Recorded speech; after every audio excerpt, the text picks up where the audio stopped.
বিআই consultant on LinkedIn. আপনি যদি বিআই কনসালটেন্ট পারফেক্ট, কোনো সমস্যা নাই, কিন্তু কাদেরকে আপনি বিআই কনসালটেন্ট সার্ভিসটা প্রোভাইড করতেছেন? ছোট কোনো কোম্পানি, না বড় কোনো কোম্পানি, নাকি এন্টারপ্রাইজ, অথবা নাকি ইন্ডিভিজুয়াল? এই যে বিআই কনসালটেন্সি সার্ভিসটা কি কি প্রোডাক্টের উপরে প্রোভাইড করতেছেন আপনি? ধরেন আপনার এক্সপার্টিস লুকারে, নাকি ট্যাবলুতে, নাকি হচ্ছে পাওয়ার বিআইয়ে, কোন কোন টুলস আপনি ইউজ করতে পারেন, কোন কোন প্রোডাক্টে আপনার এক্সপার্টিস আছে, এটা আপনি বলেন। আপনার কাভারের মধ্যে এগুলো লোগো দিয়ে বুঝাই দেন, একটা মেসেজ দিয়ে। Helping e commerce brands in turn data into profit driving power BI dashboard. এটা নিয়ে একটু কাজ করতে হবে চ্যাটজিপিটিকে নিয়ে। ওকে, আপনি এটা চ্যাটজিপিটিকে দিয়ে বলেন, এভাবে করে বলবেন।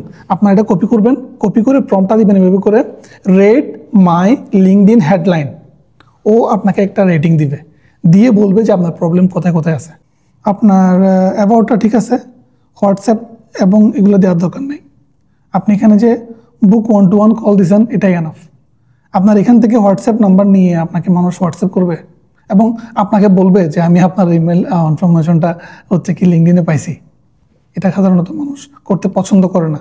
ঠিক আছে, এটা করবেন না, এটা প্রফেশনাল না। ভাইয়া, এই যে আপনি যদি জব খুঁজতেছেন, তাহলে সব জায়গায় ট্রাই করবেন business analyst, business intelligence analyst, data analyst, এই হেডলাইনগুলো ইউজ করার জন্য। কারণ যখন আপনার রিক্রুটাররা সার্চ করবে, রিক্রুটার কিন্তু ডেটা অ্যানালিস্ট দিয়ে সার্চ করবে, রিক্রুটাররা বিজনেস ইনফরমেশন অ্যানালিস্ট দিয়ে সার্চ করবে না। আপনার প্রোফাইল অনেক স্ট্রং, মাশাল্লাহ, সব কিছু। আপনি ঢাকা ইউনিভার্সিটি থেকে পড়াশোনা করছেন, আইবিএ থেকে পড়াশোনা করছেন, মাশাল্লাহ, ভেরি নাইস। কিন্তু ভাইয়া আপনার এই দুইটা জিনিস, একটা হচ্ছে আপনার কাভারটা, আর আপনার হচ্ছে আপনার হেডলাইনটা, দুটো জিনিস নিয়ে একটু কাজ করবেন, একটু সময় দিবেন, এবং হচ্ছে কি একটু চ্যাটজিপিটির সাথে ব্রেনস্টর্মিং করবেন, করে আমাকে জানাবেন, ইনশাল্লাহ আমি আবার দেখিয়ে দিব। ঠিক আছে ভাইয়া?